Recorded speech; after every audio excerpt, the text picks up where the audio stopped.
Aujourd'hui, je vais vous expliquer les NFT. Première chose, je vous conseille de faire augmenter votre niveau d'informatique car comme le disait si bien mon prof de droit, si jamais vous êtes mauvais en informatique, vous risquez d'être les illettrés de demain. Déjà, le premier monde dans lequel vous devez rentrer, c'est celui des crypto-monnaies. Les crypto-monnaies, c'est très simple. Vous avez l'argent que vous connaissez, votre billet de 50 €, de 20 €, votre carte bleue et les numéros que vous avez sur votre compte en banque. Ça, c'est ce qu'on appelle la monnaie fiduciaire. Vous avez ensuite les crypto-monnaies. Ce sont toutes les monnaies qui existent et qui sont virtuelles pour le coup. Et vous avez la mastodonte des crypto-monnaies qu'on appelle le Bitcoin. Le Bitcoin, si on devait lui trouver un équivalent dans les monnaies fiduciaires, donc les monnaies que vous connaissez, on pourrait considérer que c'est comme l'or. Lorsque le Bitcoin baisse, toutes les crypto-monnaies baissent mécaniquement. Mais ça ne veut pas dire que vous en avez moins. De la même manière, lorsque le cours de l'or baisse, ce qui est toujours assez infime, eh ben ça fait baisser toute la valeur de l'ensemble des monnaies. Mais ça ne veut pas dire que vous en avez moins. Sur votre compte en banque, si vous avez 5 000 €, vous avez toujours 5 000 €. Le cours de l'or a baissé, mais virtuellement, vous voyez toujours 5 000 €.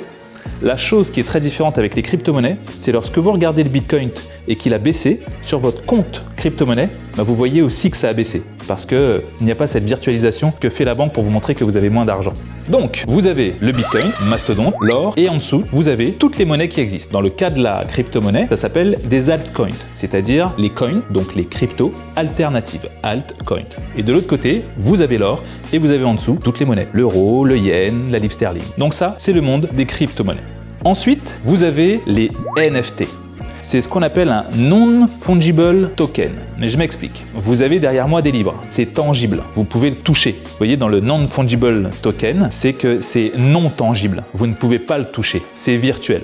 C'est juste ce que ça veut dire. En gros, c'est comme si vous aviez une œuvre d'art, un objet, une musique, une vidéo, n'importe quoi, qui était rattaché à un titre de propriété. Et c'est ce qui fait toute la valeur du NFT. Et je m'explique. Imaginons que tu souhaites me vendre ta voiture et que tu veux me la vendre 10 000 €. Moi, ce que je vais te demander par-dessus tout, c'est la carte grise, c'est-à-dire le titre de propriété de la voiture. Imaginons maintenant que tu souhaites me vendre ta voiture sans la carte grise. Ah bah là, je ne vais pas te l'acheter 10 000 €. Je vais peut-être l'acheter que 1 000 € pour le coup, parce que tu n'as pas le titre de propriété. C'est dégueulasse! Non! Non, je ne me calme pas! Le NFT, c'est exactement la même chose. C'est un objet virtuel qui est rattaché à un titre de propriété. Et c'est le titre de propriété qui crée la valeur de cet objet-là. Et s'il n'y a pas de titre de propriété, un NFT, c'est juste une image, c'est juste un JPEG. Tu le prends mal, je le savais. Seulement, ça ne peut pas être juste ça, car c'est rattaché à ce qu'on appelle une blockchain. Le titre de propriété de ton NFT est inscrit dans un grand livre où il est écrit que c'est bien toi le propriétaire de ce NFT. Donc n'importe qui veut te vendre un NFT aura toujours le titre de propriété. On ne peut pas juste donner une image. Maintenant que tu as compris ce qu'était un NFT, je vais t'expliquer aussi la métaverse de manière extrêmement simple.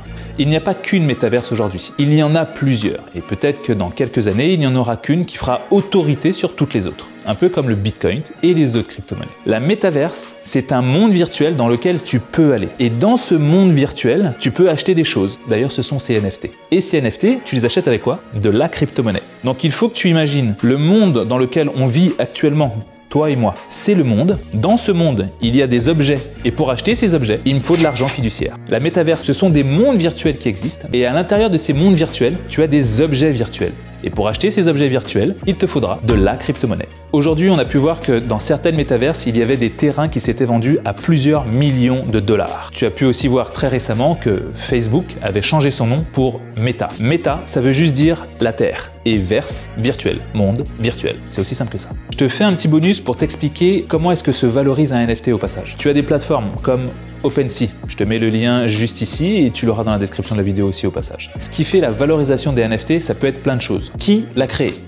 Je te donne l'exemple d'un tableau Picasso. C'est parce que c'est Picasso que ça coûte ce prix-là. Ensuite, qui a été propriétaire de ce NFT? Comme tu peux le voir, Snoop Dogg achète énormément de NFT et les revend derrière. Et comme il a été le précédent propriétaire, ou en tout cas a été le propriétaire de ce NFT, C'est ce qui crée la valeur aussi de ce NFT. Tu vas aussi avoir les possibilités que te donne ce NFT. Il y a beaucoup de NFT, comme les NFT de Booba, qui vont te donner accès à des clips, à des places de concert ou même à des musiques exclusives. Bien évidemment, ce qui peut valoriser un NFT, c'est aussi tout simplement le fait qu'il y ait une énorme demande. Plus des gens demandent ce NFT, plus des gens veulent en acheter, plus le prix du NFT monte. Ça, c'est tout simplement l'offre et la demande. Rien de plus.